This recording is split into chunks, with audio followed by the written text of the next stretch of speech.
I watch through Leo's eyes as he explores the woods, looking for a good spot to set up his FOB. It's a bit of a grandiose name for what's probably going to be a glorified hole in the ground. There's quite a few divots in the sides of hills, and hollows in some tree roots, but he hasn't managed to find anything quite to his liking just yet. That hasn't stopped him from sending a few orders, though.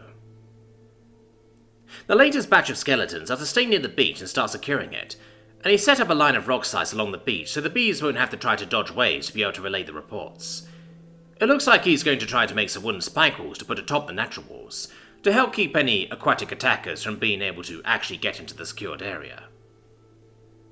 He's letting the bees help him look for a good spot too, so I'm sure they'll find something to his liking soon.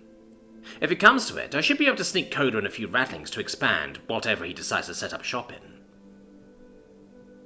I've also realised another problem with the plan, or at least the next step. I want to get into contact with the dwellers in Holebreak, but how am I actually going to manage that? I might be able to skirt the rules with a few signs from my Urania, but that might be a bit too obvious. Driftwood is all well and good, but most of it floats, rather than sticking to random rocks. It's not a fatal flaw, at least not yet. Leo has gotten a few more reports already, and my spies are still settling in and getting a feel for what is normal in there. I don't believe they've spotted any dwellers yet. If their enclave is anything like the ones I've made, there's still plenty of room to hide it. I also wouldn't be surprised if the enclave is close to the sanctum. That note made it sound like the dwellers are precious to Holebreak, so it would make sense to make their enclave as secure as possible. It's looking like I only just managed to get out ahead of the seagulls too. I've asked Poe to make it look like we're only barely able to handle keeping the gulls away from sensitive areas, even if I'm pretty sure Poe could easily go and scour the spawner from the little island or reef or whatever it's on all by himself.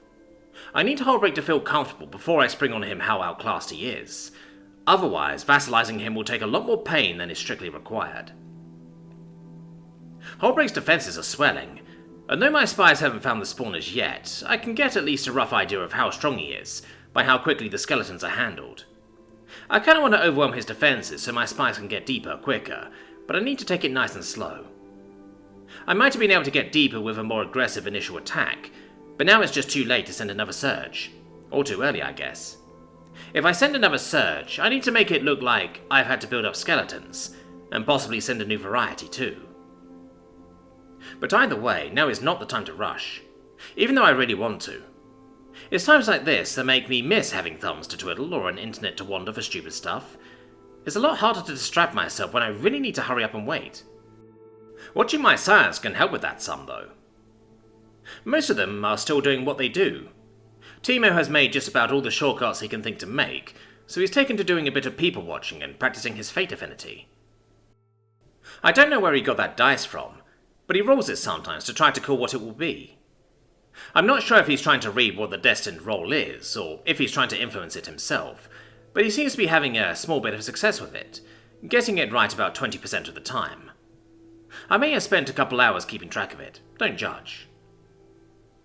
Queen and Thing have finished growing the crystal pickups for the axe, so now the former can focus more on trying to get a working aqua potion, or whatever she's going to call a thing that will let people both breathe and move properly underwater.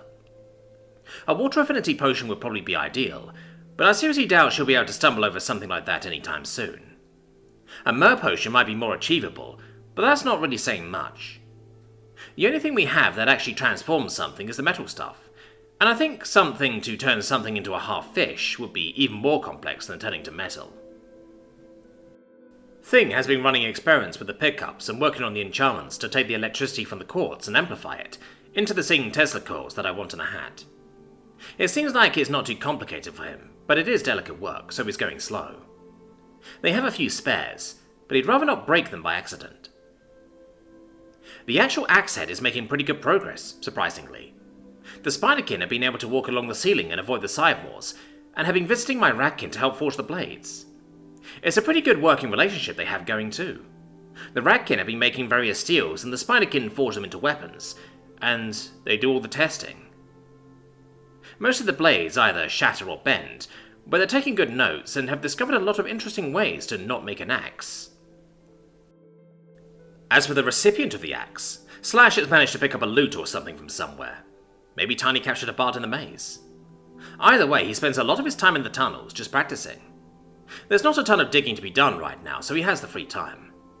He's got a long way to go to live up to his namesake, but he has to start somewhere. Jello is hunting moles and gremlins with more focus than I think I've ever seen from her. I don't feel any frustration coming from her, but I do get a sense she feels like she needs to try something different with her approach. I tickle the bond with the idea of asking Timo to help, and she readily accepts the suggestion. I let him know she'll be on her way, so he puts the dice away and goes to head her off at the pass. And by pass, I mean the lawn, where she's been hunting. Jello. Jello hums as she works on the latest mole she's captured. She'll be able to calm it. She's not worried about that. She's just wondering what she's doing wrong to not find one that would want to join. She can already tell this one will just want to go. Leo would probably suggest she just eat it, but that just feels kinda mean. To start calming it down only to eat it when it's not going to do what she wants. Then the voice in her head suggests asking Timo, and she brightens at that. He's almost a mole, right? Maybe he'll have a better idea of what to offer them. She burbles happily as she makes her way towards the nearest shortcut, only for the voice's voice to appear from it. Ah, hey, Jello. The boss says you could use some help with the moles. She jiggles in affirmation. Yes, he wants to get a mole so he can have a new spawner, but none of them want to join. They all just want to leave. Should I just eat them? She asks, clearly uncomfortable, but Timo smiles and shakes his head. Nah, you can keep catching and releasing them. It's their choice to stay or go. Have you been trying to use your affinity to find one that would want to stay? I've been trying, but haven't had any takers. Should I try offering them something more than just soft dirt to dig and a warm spawner? I can't think of anything else to offer a mole. Timo thinks on that for a few moments before shrugging. I think that's about all we can offer. Well, that and friends.